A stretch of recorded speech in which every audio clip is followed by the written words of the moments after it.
Listo. Muy buen día a todos los amigos de la Seguridad Vial de Colombia. El día de hoy tenemos un invitado muy especial en el programa de Movilidad al Día con Juan Vial, aquí en nuestro canal de Juan Vial en YouTube.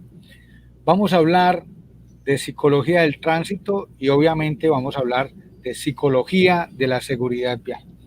Tenemos un invitado muy especial, es el psicólogo Alexander Ramírez, quien hoy nos va a compartir lo más importante de la seguridad vial frente al tema de la psicología, o viceversa, lo más importante que puede aportar la psicología en los temas de comportamiento, en creación de hábitos seguros, precisamente para reducir estas conductas de riesgo y mitigar todos los riesgos y todos los peligros viales. Muy buenas noches, Alexander Ramírez. Bienvenidos al programa Movilidad al Día del canal de Juan Vial. Buen día, Juan Carlos, y buen día para todos los suscriptores de aquí de su canal. Bueno, ya hablábamos que tenemos mucha experiencia en el campo de la seguridad vial, que tenemos una inspiración frente al tema de la prevención de los siniestros, ayudarle a la gente que no sufra, que no reciba dolor y tristeza precisamente por los siniestros viales. Pero, ¿quién es Alexander Ramírez? Cuéntele a toda la gente que se está conectando esta noche a nuestro programa, ¿quién es Alexander Ramírez? Bueno, soy psicólogo por vocación y pertenezco a este maravilloso mundo que es el mundo de la seguridad vial, trabajando desde mi profesión, la psicología, para ver cómo contribuimos a mitigar esta pandemia que desde hace muchos años viene matando gente en nuestro país y dejando lesionados. Tenemos más o menos un promedio en los últimos 10 años de 6.500 muertos y aproximadamente 40.000 lesionados. Inclusive yo soy un sobreviviente de un siniestro vial hace muchos años en una motocicleta. Por un descuido mío no hice un pare y fui arrollado por un bus. Tuve consecuencias graves a nivel de la salud, pero gracias a Dios logré recuperarme. Y hoy en día estoy trabajando a ver desde la profesión, a ver cómo podemos hacer que esto no se siga presentando, Juan Carlos. Bueno, eso está muy bien. El tema de la movilidad es un sistema, ya lo hemos dicho, todos lo reconocemos, que la movilidad es un sistema y precisamente todos los seres humanos requieren desplazarse o hacer uso de la libre locomoción. Y por eso la Carta Política de Colombia, en su artículo 24, consagra la libre locomoción para que usted pueda ejercer ese derecho.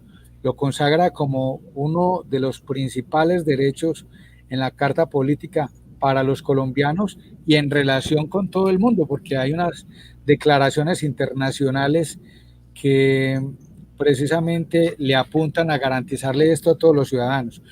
Pero lo que nosotros no teníamos como muy previsto era que los psicólogos también iban a entrar a trabajar en el tema de la seguridad vial. ¿Qué nos puede contar? ¿Por qué el psicólogo Alexander Ramírez empieza a trabajar en temas de seguridad vial? Bueno, hace aproximadamente unos 9 años, cuando aquí en Bogotá se inicia el Sistema Integrado de Transporte Público, los conductores debían tomar una capacitación de aproximadamente 85 horas para ingresar al sistema. Yo fui llamado a participar en esta capacitación en lo que es la parte del tema humano.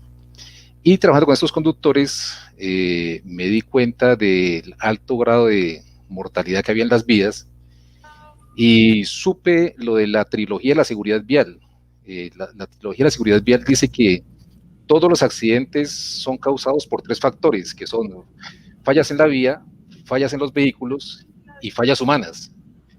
Y conocí que, según estudios internacionales, entre el 70 y el 90% de las muertes en las vías son producto de fallas humanas. Entonces, interesado en ese tema, seguí investigando y me di cuenta que un buen conductor debe tener dos tipos de habilidades. Habilidades cognitivas y motoras para la ejecución, para maniobrar el vehículo, pero que también debe tener habilidades comportamentales. Y me di cuenta que la mayoría de los siniestros viales se producen por problemas de comportamiento. ¿Problemas de comportamiento de qué tipo? Exceso de límite de velocidad, no conservar distancias de seguridad, conducir bajo el efecto del consumo de sustancias psicoactivas, no respetar las normas de tránsito, no respetar las señales de tránsito. Entonces me di cuenta que si el 90% es un falla humana y que de ese 90%, casi el 100% es un problema de comportamiento, ¿sí? Que no es un problema de conocimientos y habilidades, sino que es un problema de actitudes, porque si analizamos bien, las muertes en las vías no es un conductor que le falte pericia, ¿sí? Es más, los conductores más habilidosos, los más antiguos, son los que cometen mayores imprudencias. Entonces, esa imprudencia es un problema de comportamiento, y la ciencia que estudia el comportamiento humano, pues es la psicología. Entonces, ahí me empecé a dar cuenta que desde la psicología se podía contribuir al tema de la seguridad vial trabajando el comportamiento, ¿sí? En el factor humano. Y también me di cuenta que aquí en Colombia no, o sea, el campo de la psicología del tránsito en el Colegio Colombiano de Psicólogos está inactivo. No hay mucho psicólogo que esté dedicado al tema de la seguridad vial, y si los hay, están más que todo desde el punto de vista de la academia, pero no están trabajando en el frente de batalla directamente con los conductores. Entonces empecé a investigar y al día de hoy ya he diseñado un modelo explicativo de lo que es la conducta infractora y la conducta de riesgo. Ese modelo explicativo, como su nombre lo dice, explica por qué se da la conducta de riesgo y la conducta infractora, y ese modelo sirve para las empresas hacer un diagnóstico en qué punto se está presentando el error que produce el siniestro, y permite entonces enfocar la capacitación en ese punto en que se está fallando. Bueno, estamos hablando de conducta infractora, y ¿cuál es la otra que me dice? Conducta de riesgo. Conducta de riesgo. Puede haber una conducta infractora sin riesgo, o puede haber una conducta de riesgo sin infracción, ¿sí? Bueno, ¿cómo sería eso? Por ejemplo, una conducta de riesgo. Entonces, hablemos de un vehículo que va por carretera, velocidad máxima permitida 90 kilómetros por hora, pero está lloviendo, está cayendo un aguacero torrencial. Entonces, está permitido conducir a 90, pero no es prudente andar a 90 bajo la lluvia. Entonces, mire que hay una conducta de riesgo, pero no hay infracción, ¿sí?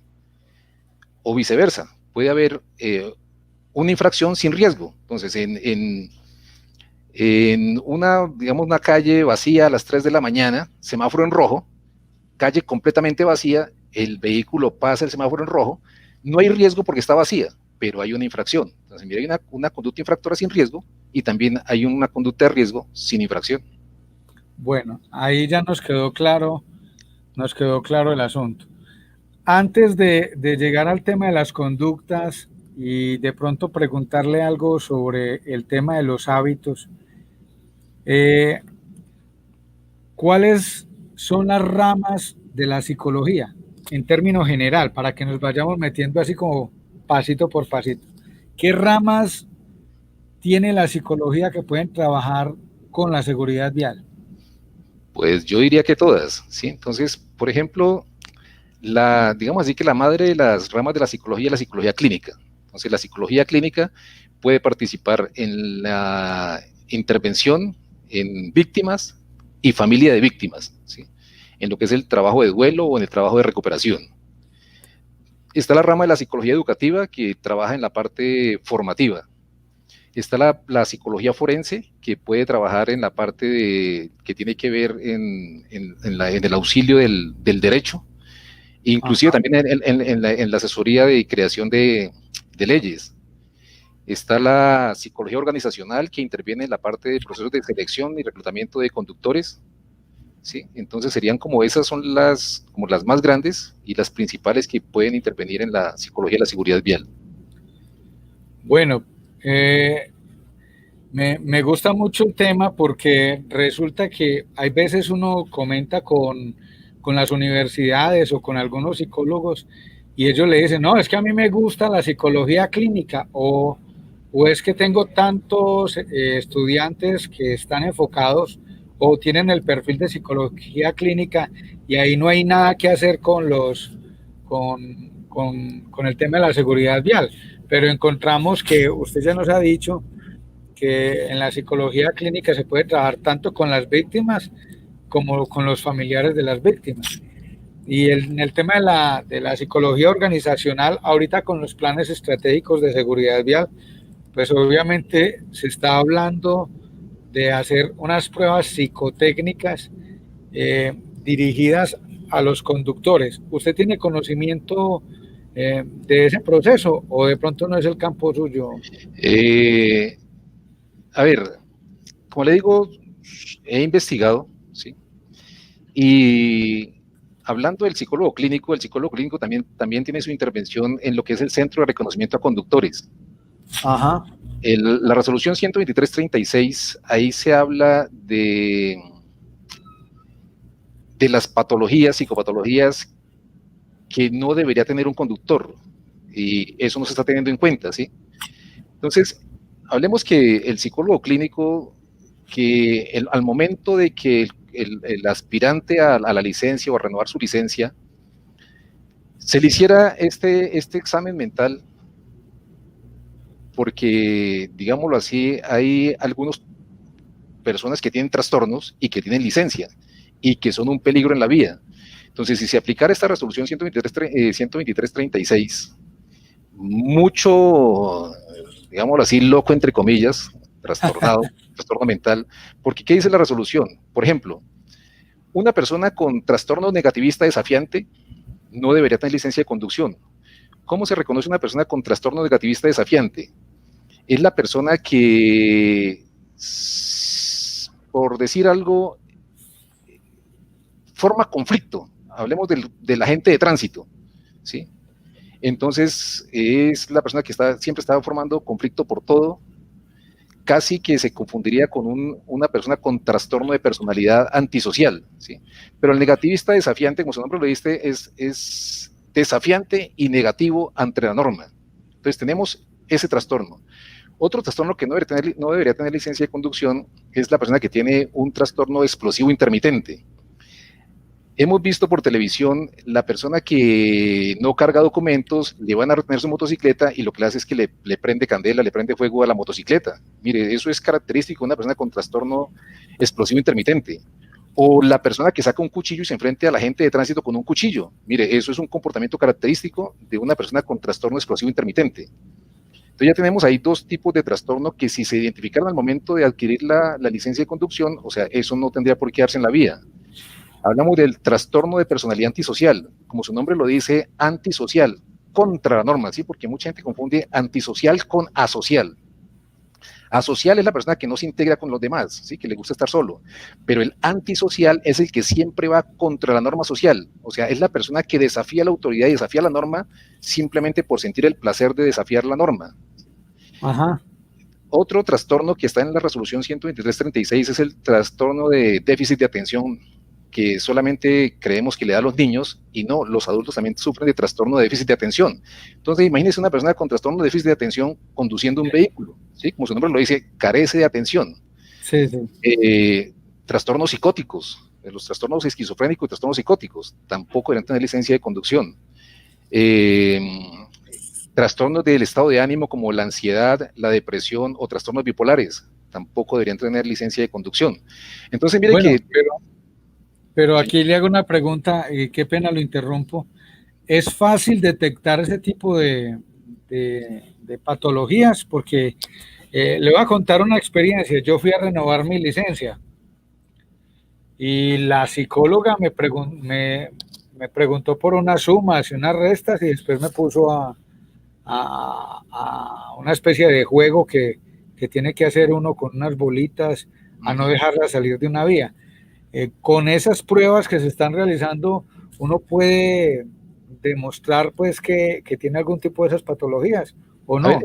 Esas pruebas que se hacen es para medir su capacidad sensoperceptiva, ¿sí? Simplemente capacidad sensoperceptiva, pero no hay ningún tipo de análisis mental. O sea, entonces, lo que se hace actualmente en los centros de reconocimiento es capacidades sensoperceptivas y la inteligencia práctica. Entonces, las preguntas que se le hacen es de inteligencia práctica, o sea, una inteligencia básica para que usted pueda procesar información y ejecutar, maniobrar el vehículo. Y lo otro es demostrar que usted está bien en cuanto a los tiempos de reacción, en cuanto al tiempo de visión, percepción y audición, no más, pero el examen mental como tal no se está haciendo. Entonces, habría que aplicar unos test o lo otro, que haya como un cruce de información entre la EPS, la IPS de la persona que va a adquirir, de tal forma, porque es que el trastorno bipolar o, por ejemplo, trastornos de ansiedad ya se tiene que haber diagnosticado y tiene que estar en alguna historia clínica, ¿sí? Entonces, que existiera esa posibilidad del cruce de información, los antecedentes, y entonces saber si la persona, de acuerdo con sus antecedentes de historia clínica, pueda tener. Si no sé si por ley se puede hacer ese cruce, pero debería, si no existe por ley, que por ley se pueda acceder a la historia clínica para ver si su parte mental es apta para conducir un vehículo. Si no se hace en el centro de reconocimiento de conductores, entonces ahí sí la pregunta que usted me hizo, que nos hemos desviado, y es en el proceso de selección en la empresa. Hay unos test muy importantes y que han sido validados a nivel internacional en cuanto a rasgos de personalidad, ¿sí? Como le digo, en la investigación que he hecho hay un test de personalidad que se llama los 5 alternativos de Zuckerman, que hay ahí, son 5 grandes rasgos, pero de esos 5, 3 influyen mucho en la seguridad vial. Uno que es la impulsividad, ¿sí? Entonces, ahí se puede saber si un conductor va a ser impulsivo. Impulsivo es aquel que actúa casi sin pensar, ¿no? Porque es difícil actuar sin pensar, pero es una persona que no reflexiona mucho al momento de actuar. Que piensa después de que ocurre el... Sí, aunque psicológicamente es casi imposible hacer eso. Ahora que hablemos del tema emocional, o sea, solamente hay causas emocionales en que la persona actúa sin pensar. Pero en términos generales, la persona siempre piensa lo que va a hacer, sino que el impulsivo no reflexiona mucho, ¿sí? Piensa poquito y sin mucha reflexión actúa. Entonces, ese es un rasgo de personalidad, la impulsividad. Otro rasgo de personalidad es la agresividad, ¿sí? También se detecta ahí la agresividad. Y el otro es el neuroticismo. El neuroticismo es la persona que tiene tendencia a sufrir emociones negativas con mucha facilidad. Ahora que hablemos de las emociones, explico mejor esto de la impulsividad, de la agresividad y del neuroticismo. Entonces, esos 3 rasgos de personalidad, si puntúan alto, en un proceso de selección, uno puede decir, este conductor va a ser un problema en cuanto a conductas imprudentes, ¿sí? O también está el 16PF, que también detecta 16 rasgos de personalidad, y en ellos se puede mirar características de una persona que pueda tener conductas de riesgo en la vía. Entonces, centro de reconocimiento de conductores y en procesos de selección, aplicación de test. Le cuento que es algo muy complicado porque un vehículo es un arma mortal, es un arma tan eficiente que la podemos comparar con un arma de fuego o con una de las armas, un fusil, por ejemplo, que han sido utilizados para diferentes guerras, porque una persona a 100 kilómetros por hora en un automóvil, pues ella está relativamente segura, pero el peatón o el ciclista no. Entonces, decir que en Colombia y en el mundo, una persona con algún tipo de trastorno puede obtener la licencia de conducción y salir en un vehículo que es un arma y es posiblemente un potencial criminal, digámoslo así, porque si una persona pasa por una zona escolar a 80 kilómetros por hora y atropella una comunidad o pasa por un parque o por una zona de iglesia o una zona residencial, entonces tendríamos ese problema, pero es como muy complicado en este momento. Usted que en esas investigaciones que ha realizado, que ha encontrado que hay buena disponibilidad del gobierno, que hay disponibilidad del Ministerio de Transporte, de las universidades, para seguir avanzando, cerrándole como la puerta a este tipo de personas que tienen trastornos y otras enfermedades, otras patologías en la conducción, o sobre eso que se ha dicho. O sea, como le digo, el campo de la psicología del tránsito del Colegio Colombiano de Psicólogos está inactivo. O sea que aquí en Colombia es poco lo que se investiga en ese sentido, y yo no conozco, ¿sí? En lo que he investigado no conozco una universidad que dicte aquí en Colombia de pronto algún curso, o algún diplomado, o alguna especialización que tenga que ver con la psicología del tránsito. Entonces, como no existe esa rama, ni existe a nivel académico esas especializaciones, entonces aquí en Colombia no se ha hecho, o sea, son raros los estudios que se hayan hecho en ese sentido, y por eso pues la psicología no es muy tenida en cuenta, porque no hay una representación desde el colegio, por lo menos psicólogos, que esté trabajando en ese sentido. Bueno, voy a hacerle una pregunta, pero antes lo voy a ubicar como en el contexto. Resulta que Colombia tiene aproximadamente 1.105 municipios, entre comillas. De pronto me equivoco por uno o por dos. De esos 1.105 municipios tenemos más de 800 que no tienen organismo de tránsito. Lo que quiere decir que en más de 900 o 1.000 municipios, además de que no tienen organismo de tránsito, pues hay unos que tienen organismo de tránsito muy pequeño, pero no tienen cuerpo de agentes de tránsito ni cuerpo de policías de tránsito. O sea, casi 1.000 municipios que no tienen agentes de tránsito en Colombia. Entonces, usted es fácil salir de las capitales de algunos departamentos, encontrar a 20 o 40 minutos que salga usted de la capital del departamento, encuentra usted ya personas sin casco. Motociclistas que llevan 2, 3 niños en una motocicleta todos los días. Y ese niño se va criando precisamente andando en moto sin casco, recorridos sin cinturón de seguridad, o enseñados algunos a ver cómo el papá consume licor en la fiesta familiar y después el mismo papá borracho es el que lleva a toda la familia, y es que para que no les pase nada, para que no los vayan a atracar por seguridad, el borrachito los lleva a la casa para que no les pase nada. Entonces, ahí se crean unos hábitos, unos comportamientos. ¿Cómo crear nuevos hábitos? ¿Usted qué le recomienda a las familias que pueden ver este video? ¿Cómo se crea un hábito nuevo? Después de que usted está como con esa trayectoria familiar de la infracción y vivir en la conducta de riesgo, ¿cómo crear nuevos hábitos? Pues hay dos formas que han dado resultado toda la vida, y es, uno, la educación, y dos, el control, ¿sí? La mejor forma de educar desde la familia es con el ejemplo. Y segundo, el control, tanto en la familia como en las empresas, como en la sociedad, ¿sí? Si no hay control, difícilmente crear un hábito. Y educación, sí, que como la parte mía es eso. Que, a ver, hay tres condiciones en el tema de la seguridad vial que se deben cumplir para que haya seguridad vial. Uno es el saber, otro es el poder y otro es el querer. El saber es que el conductor tenga conocimientos y habilidades para poder hacerlo de manera segura. Conocimientos y habilidades, es lo que se llama la aptitud, ¿no?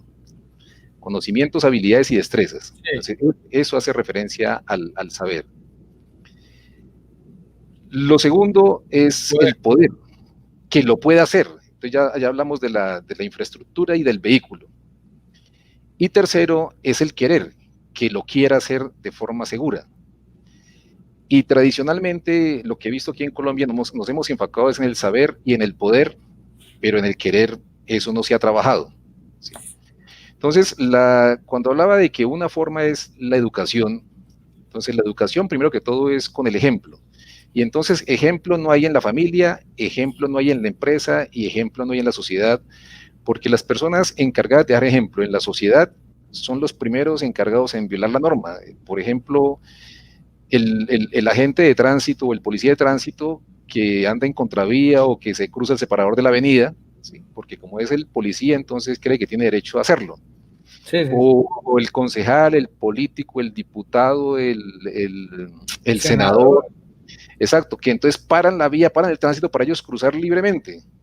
¿Sí? Entonces, Claro. mire que usted me decía, en la familia no hay ejemplo porque el papá conduce borracho y carga a sus 2 hijos sin casco, el papá se pone casco, la mamá se pone el casco que dejó el papá que ya no usa porque está muy viejo y los 2 niños van sin casco. Entonces, mire que en la familia no hay ejemplo, no hay educación, en las empresas tampoco y en la sociedad tampoco. Entonces, ahí hay un error. Ahora, decimos educación, decimos formación, decimos capacitación, pero realmente lo que se está haciendo es información, informar. Y la información como tal no educa. ¿Sí? La información no educa. Entonces, que esa es la otra propuesta mía, es que debemos crear intervención formativa, ¿sí? Crear especialmente en las escuelas, ahora en la aplicación de la ley 1503, que se están los alumnos durante 11 años mínimo, entonces se puede hacer un proceso educativo, ¿sí? Durante todos esos 11 años. O en las empresas que está el empleado constantemente ahí, en la empresa, entonces también se puede hacer un programa de intervención formativa. Pero ¿qué sucede? Que en la información que se da en las empresas y lo que yo he visto, porque trabajo en capacitación, es que todos los años se edita la misma capacitación y es más, casi que está sugerido por el Plan Estratégico de Seguridad Vial y está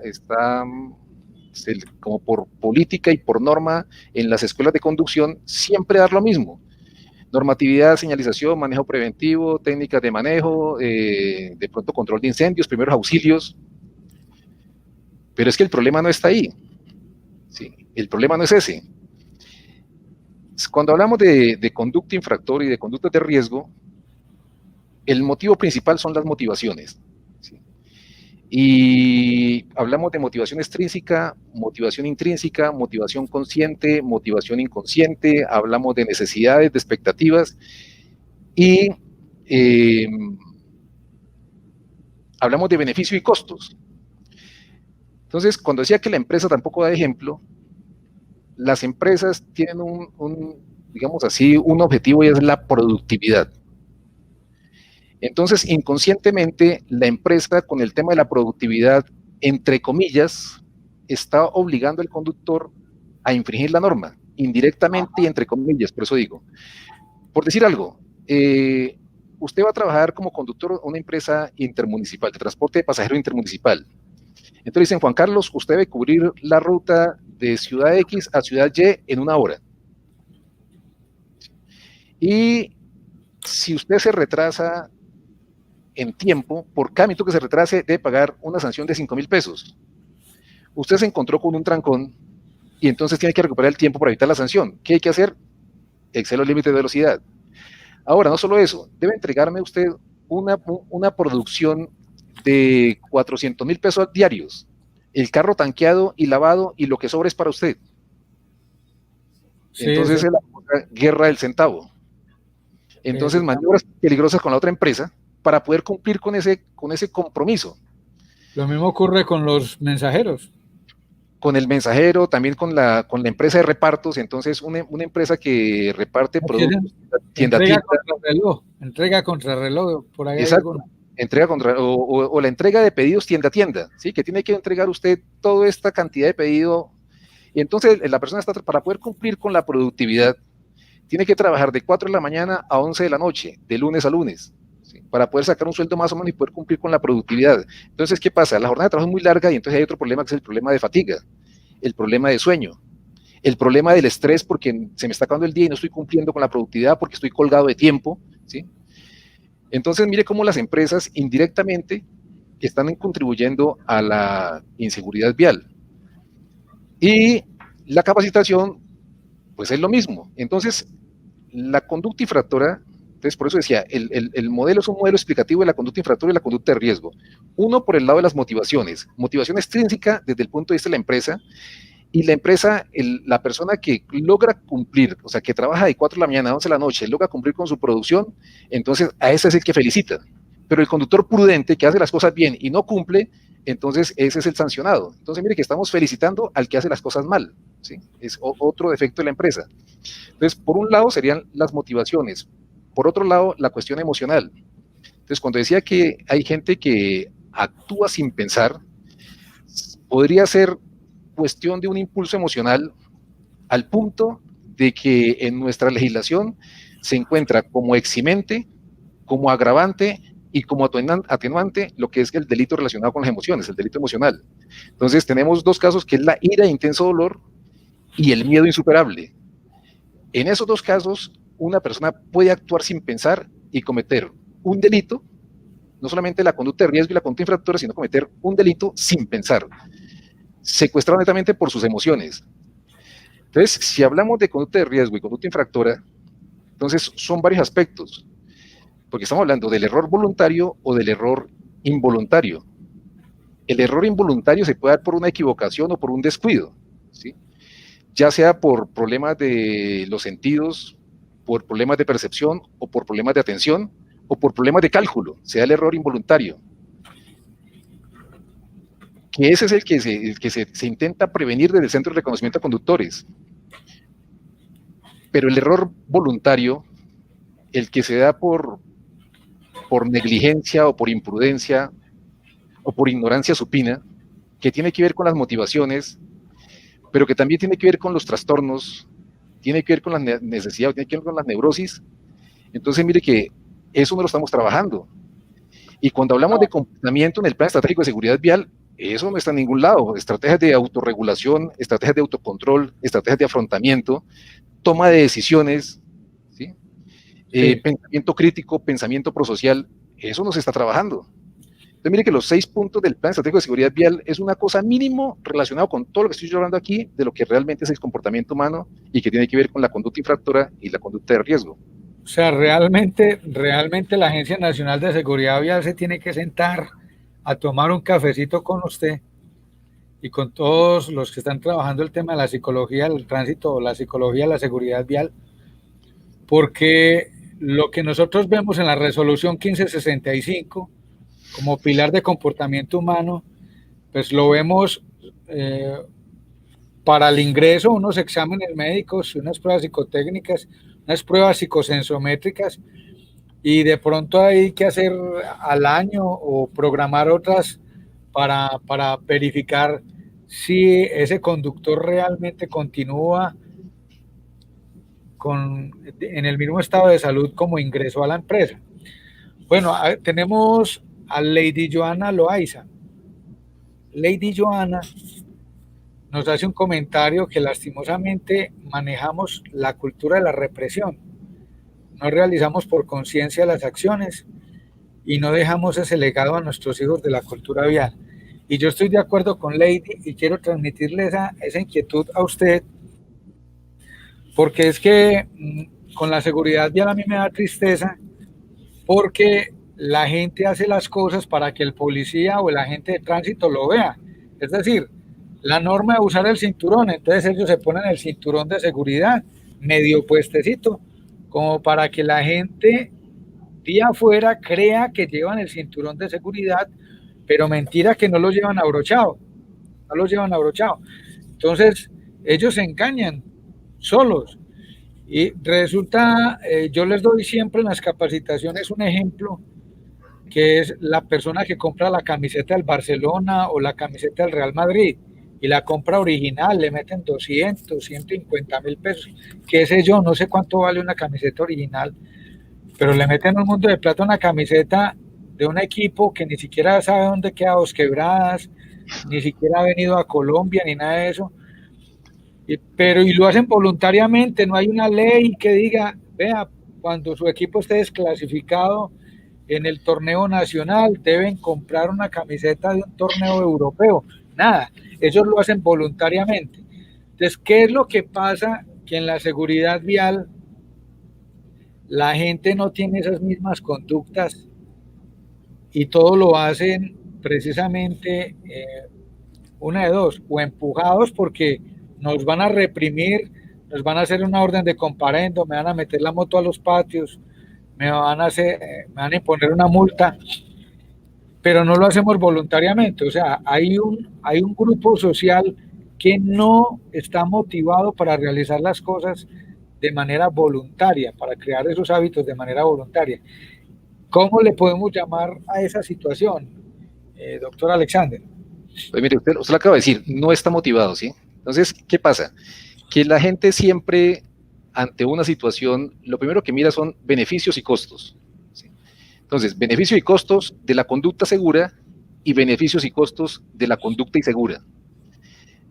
Y esos beneficios y costos, la persona, el ser humano, lo mira es a corto plazo, ¿sí? Entonces, por ejemplo, el exceso de velocidad me lleva a mí rápidamente al sitio destino. Entonces, mire que el exceso de velocidad me produce un beneficio, ¿sí? De pronto llegar temprano a casa, descansar rápido, o cumplir con la meta, o cumplir con la entrega que tengo que hacer, ¿sí? Ese es el beneficio a corto plazo. ¿El costo cuál sería? Que estoy arriesgando mi vida. Pero ¿qué pasa? Que también el ser humano tiene unos sesgos cognitivos, ¿sí? El sesgo optimista, percepción de control, ilusión de invulnerabilidad. Entonces, el sesgo optimista es pensar que no me va a pasar nada, ¿sí? Percepción de control es que una situación insegura, una situación problemática de conflicto en la vida, yo voy a saber responder a esa situación. Y la ilusión de invulnerabilidad es pensar que las cosas malas le pasan a los demás y no a mí, porque es que el otro es bruto, porque es que el otro se ganó la licencia en un tamal, porque es que el otro no sabe, porque es que el otro no conoce, en cambio sí. Y yo soy muy avispado. Exacto, yo soy abeja, sí, porque la abeja es más que la avispa. Una Biblia. Sí, entonces, mire que me trae, entonces cuando yo hago, el motivo de la conducta de riesgo, la conducta insegura, me trae beneficio a corto plazo y supuestamente no me tiene ningún costo por estos sesgos cognitivos, entonces yo opto por la conducta insegura.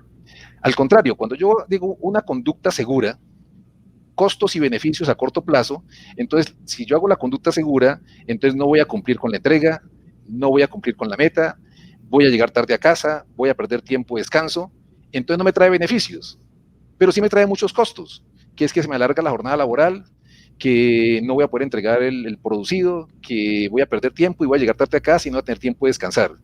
Entonces, mire que así, es así de simple ese análisis. La conducta insegura me trae más beneficios y no tengo ningún costo. La conducta segura no me trae beneficios y me trae muchos costos. Es el análisis así sencillito que, como digo, por sesgos cognitivos es lo que normalmente hace una persona. Bueno, tenemos otra persona también aquí vinculada al foro, se llama Camila Parra. Ella nos dice cómo se entrena y capacita al personal ya seleccionado en control de impulsos e inteligencia emocional. Pues a mí me parece muy importante esta pregunta porque yo sí quisiera, más que contestarle a Camila, que usted como psicólogo experto en el tema le pueda decir a las empresas de Colombia qué pueden utilizar, qué herramientas utilizar o qué actividades o qué procedimientos o qué es lo correcto hacer para que en la empresa se controle o se mitigue este riesgo. Bueno, primero que todo, formar a los formadores, ¿sí? En lo que estoy hablando yo hoy aquí, ¿no? En lo que es el conocimiento básico del comportamiento humano y en fundamentos de psicología. Segundo, que la parte directiva, las personas, los supervisores, las personas que toman decisiones en cuanto al personal, también se capaciten, porque es que tenemos la mala costumbre que siempre mandamos es a la parte operativa, pero los supervisores y la gente, llamémoslo así, de la plana mayor, no se capacitan.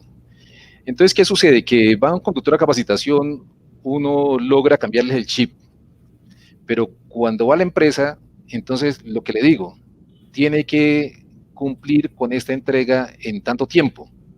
Entonces, ¿en qué quedó la capacitación? ¿Sí? En nada. Entonces son esas dos cosas. Primero, formar a los formadores. Segundo, que también se formen los supervisores, lo que es la parte directiva. Ahora, algo que me parece importante en la capacitación es un tema del autoconocimiento, ¿sí? Conocer por qué somos como somos y por qué hacemos como lo hacemos. Por ética, creo que Lady era la que hablaba de la represión. Aquí en Colombia, la pedagogía negra, la pedagogía de la humillación, Creemos que castigando y sancionando la persona va a mejorar la conducta y ya está demostrado empíricamente en la práctica, en la vida cotidiana, que eso no funciona así. Porque si así fuera, no habrían muerto en las vías, ¿sí? Las sanciones, no, esa no es la solución, ¿sí? Pero seguimos creyendo sí. que eso funciona. Entonces, lo primero sería un ejercicio de autoconocimiento. Por ejemplo, yo hablaba de la neurosis. La neurosis, esa palabra ya desapareció de los manuales de diagnóstico de psicología y psiquiatría, ¿sí? Ya, la neurosis como tal, esa palabra ya desapareció. Pero me gusta utilizarla porque es una palabra práctica para dar a entender a una persona. Sí, la neurosis. Como le digo, en los manuales diagnósticos de enfermedades mentales ya no aparece en los manuales. Pero es una palabra práctica en el sentido de que la neurosis habla de una persona que no está enferma, pero que tampoco es normal. Me explico, cuando usted ve por una avenida un motociclista picando la moto, o sea, eso no es una conducta normal, pero tampoco está enfermo. ¿Sí me hago entender, Juan Carlos?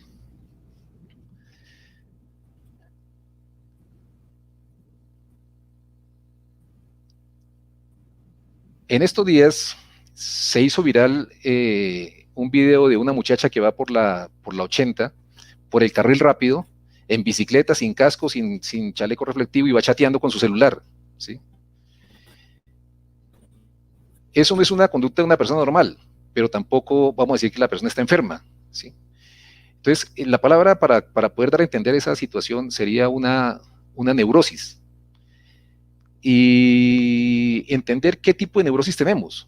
Y cuando uno entiende que tiene una neurosis, pues ya uno es más fácil controlarla porque ya sé cuándo se me está saliendo la neurosis.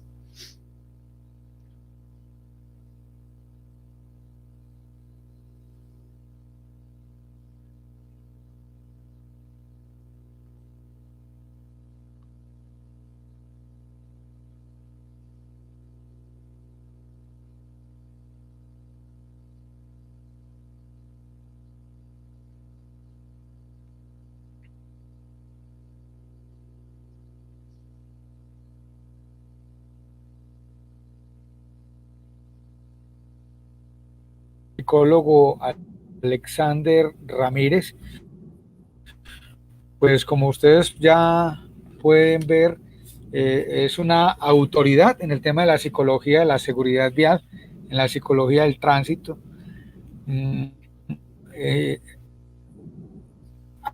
Ha hecho grandes aportes, ha escrito puestos a su disposición. Nosotros vamos a publicar este video en el grupo de la red de seguridad vial también y en las diferentes páginas para que no se van a perder ninguna clase. Continúe, psicólogo, que tenemos pues como unos problemas del internet.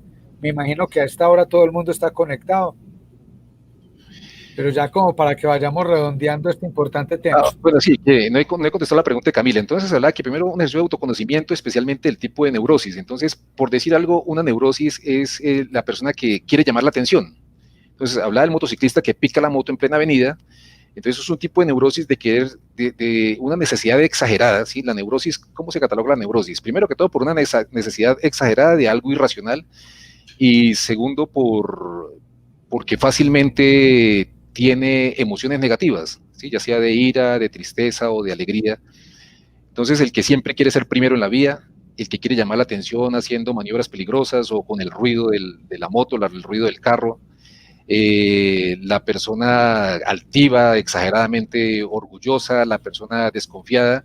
Entonces, cuando nosotros hablamos de la neurosis y uno se identifica con lo que está diciendo, uno dice, uy, pucha, sí, yo lo tengo. Entonces ya es consciente. ¿Sí? Carl Jung, discípulo de Sigmund Freud, decía, mientras no haga consciente lo que está en el inconsciente va a dirigir su vida y usted le llamará destino. ¿Sí? La dependencia emocional es un tipo de neurosis, ¿sí? Y mientras no solucione esa neurosis, la persona que es dependiente emocional se deja de una persona y va a conseguir otra igual. Deja esa y se consigue otra igual y entonces le echa la culpa a Dios, ¿no? Que es la cruz que... No es Dios, es su neurosis. Usted es el que elige y es el que decide y se inclina por ese tipo de personas. Entonces, si uno explica el origen de la neurosis, por qué se dio y en qué consiste, mire, ahí inicia un cambio, ¿sí? Ahí inicia un cambio, por un lado.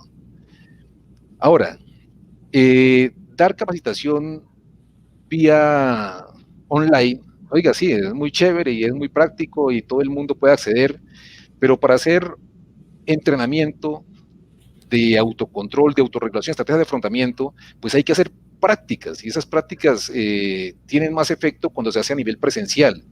Un taller de aprendizaje por descubrimiento o de solución de problemas no se puede hacer así vía online, entonces necesariamente hay que hacerlo presencial y eso con 2 horitas, eso no es suficiente, por eso hablo de intervención formativa, porque tiene que ser un programa que donde se vaya cada vez accediendo más a lo que es la psicología profunda y la mente profunda para lograr hacer un cambio desde las raíces, ¿sí? Mire, hay una teoría que se llama la teoría del cerebro triuno. Entonces, la teoría del cerebro triuno dice que tenemos 3 cerebros en uno. Es una teoría que ha tenido mucha acogida, especialmente en la educación. Sí, hoy en día que se habla de la neuroeducación, porque la neuroeducación es entender la educación desde la parte del cerebro, de la fisiología cerebral. Entonces, el cerebro triuno habla que tenemos 3 cerebros, un cerebro que piensa, un cerebro que siente y un cerebro que actúa. Y ese cerebro se fueron creando a medida que fuimos evolucionando. Entonces, el cerebro que actúa, que se llama el complejo reptiliano, se llama complejo reptiliano porque es el mismo cerebro que tienen los reptiles, ¿sí? Entonces compartimos ese cerebro, lo compartimos con los reptiles, y ese cerebro es el cerebro de los hábitos, el cerebro de ataque o huida, el cerebro de la supervivencia. O sea que la función principal del cerebro de la supervivencia, o sea que el primer cerebro que actúa en caso de emergencia es ese, el complejo reptiliano.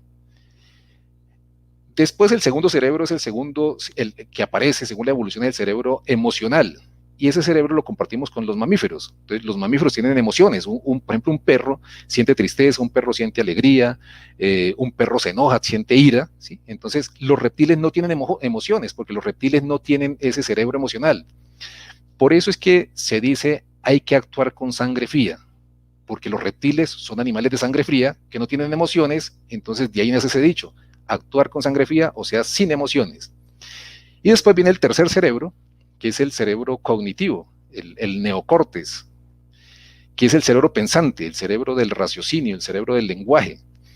Entonces, ese fue el orden evolutivo, complejo reptiliano, sistema límbico, o sea, cerebro emocional, y tercero, el cerebro racional. Y en supervivencia se actúa en ese orden. Primero, ataque o huida, segundo, emociones, y por último, el cerebro pensante. Entonces, si nosotros vamos a capacitar, tenemos que capacitar concretamente el cerebro emocional y el complejo reptiliano. Mire, la persona que tiene un trauma, ese trauma está grabado en el sistema emocional, ¿sí? Y ese trauma dura prácticamente para toda la vida, ¿sí? Eso es lo que explica por qué una señora de 50 años se acuerda qué comió el día de la fiesta de sus 15 años, que sucedió hace 35 años, pero no se acuerda qué comió hace 15 días, ¿sí? Porque lo que tiene carga emocional se recuerda para siempre, como un trauma o como un momento feliz que fue asociado emocionalmente. Ahora, montar bicicleta no se olvida nunca, porque eso está en el complejo reptiliano.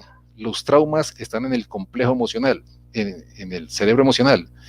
Entonces, la educación debe estar dirigida a eso, al cerebro emocional y al complejo reptiliano, o sea, a los hábitos y a las emociones. Y el que menos funciona es el cerebro racional y la información se dirige al cerebro racional. Entonces, una persona se ve un video aquí de 2 horas, pero a los 5 minutos no se acuerda. Por ahí lo que le causó risa, lo que le causó gracia, lo que le causó emociones, es lo que se acuerda. Lo demás se le olvida. Entonces hay que utilizar unas estrategias, unas técnicas y unos métodos para trabajar esos 2 cerebros. ¿Para qué? Para que el aprendizaje realmente modifique conductas y cree hábitos, ¿sí? Los hábitos, como le dije, están en el cerebro, en el complejo reptiliano, como montar bicicleta, que eso no se olvida nunca. Entonces esos son los aprendizajes a los que le debemos trabajar.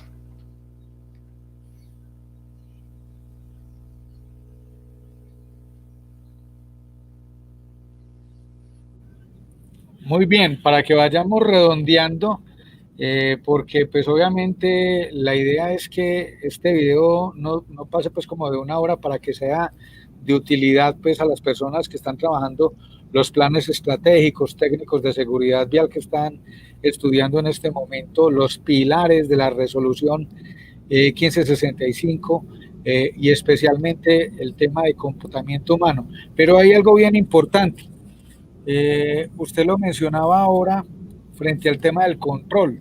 Ahorita en una de las intervenciones nos comentaban frente al tema de la represión, que la gente hacía algo por temor a la represión o que precisamente lo hacía señalando al Estado represor o a las autoridades de represoras. Y también usted mencionaba algo bien importante, que es el ejemplo para enseñar frente a la familia, las autoridades que no cometan infracciones para poder tener autoridad moral en la elaboración de comparendos. Y ahorita Camila Parra nos vuelve a mencionar que un refuerzo positivo es más eficiente que el castigo, pero toda la normatividad sigue basándose en esto. Yo quiero que usted como psicólogo nos dé una recomendación a todas las personas, a los que van a ser técnicos en seguridad vial, los que van a ser profesores, los que son policías, los que son agentes de tránsito, ¿cierto? ¿Cómo ser, o sea, cómo no dar ese paso, cómo no transgredir ese límite, cómo no pasar esa línea entre esa autoridad que corrige conforme a la ley y no pasar a la represión? O sea, es como una línea muy delgada, pero que de todas formas uno hay veces comprende a la ciudadanía, no, es que me hacen comparendos por unas normas que en muchas ocasiones no son claras y ni siquiera las mismas administraciones las tienen claras. Entonces, ¿cómo no pasar de ese procedimiento de una autoridad, ¿cierto?, a ser represivo? Mire, Juan Carlos, Napoleón dijo alguna vez, denme más medallas y ganaré más batallas. Con esto quiero responder la pregunta de Camila Parra en cuanto al refuerzo positivo.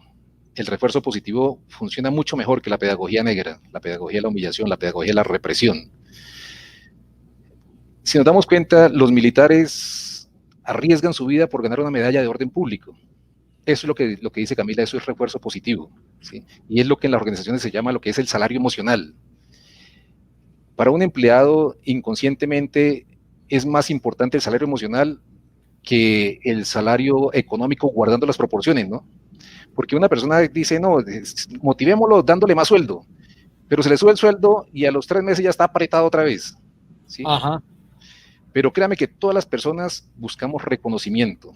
Los niños buscan reconocimiento, los militares buscan reconocimiento, por eso existen las medallas. Como les decía, por eso un militar arriesga la vida por una medalla de orden público.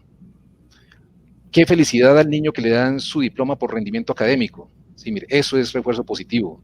El reconocimiento de la empresa, el empleado del mes, mire, eso da orgullo y eso motiva a hacer las cosas mejor. Pero la represión genera venganza, la represión genera resentimiento, y más cuando es injusta. Mire, la primavera árabe empezó por eso, por una injusticia, y una persona por la injusticia se prendió candela él mismo. Creo que era un vendedor ambulante, algo así. Un vendedor ambulante, por una injusticia se prendió candela él mismo. Mira el punto de cuando la persona considera que algo es injusto, se hace matar, ¿sí? Se hace matar por una injusticia. Mata y se hace matar. Entonces mire que no genera reacciones positivas la represión. Eso no genera... Y mire lo que pasa en Venezuela y mire lo que pasa aquí cuando se hace represión. La gente se hace matar por lo que considera injusto. Entonces esas medidas represivas no han resultado. Y cuando yo hablaba de control, por ejemplo, algo sencillo. La gente va a tomar al parque la 93. Créanme que si se pararan 3 policías de tránsito con sus chalecas verdes fosforescentes en el parque, cuando la gente sale de la discoteca y los ven ahí, ya no sacan el carro, ¿sí? Sí. Pero ¿qué es lo que sucede? Que el policía se hace escondido 4 cuadras más abajo. ¿Para qué? Para reprimir, no para controlar. Y entonces existe en el imaginario colectivo que la gente de tránsito, el policía de tránsito o que las agencias de tránsito están diseñadas para recaudar, no para controlar y corregir. Entonces, si uno ve eso como una injusticia, eso no mejora las conductas, ¿sí? Eso sí no funciona, ¿sí? Claro, es bien importante eso que usted está diciendo, pero a mí ya con esto estamos encontrando que en las ramas del saber no se están comunicando, falta sinergia la academia con la administración pública, ¿sí? y resulta que esa es la esencia de las políticas públicas, que si va a haber o se va a crear una ley que regula determinado campo social, digámoslo así, es necesario que la academia participe y es necesario también que las comunidades y los diferentes sectores que están involucrados participen. Aquí hay un abismo profundo porque lo que acaba de mencionar, eh, pues si las academias, las universidades empiezan a participar con el Ministerio de Educación en estos temas de tránsito y el Ministerio de Salud también empiezan a trabajar estos temas de movilidad y todo esto, yo creo que en un plazo de 10, 20 años vamos a evitar estos hechos como lo ocurrido de un camión tumbando a un ciclista de un puente para que el ciclista pierda la vida, ¿cierto?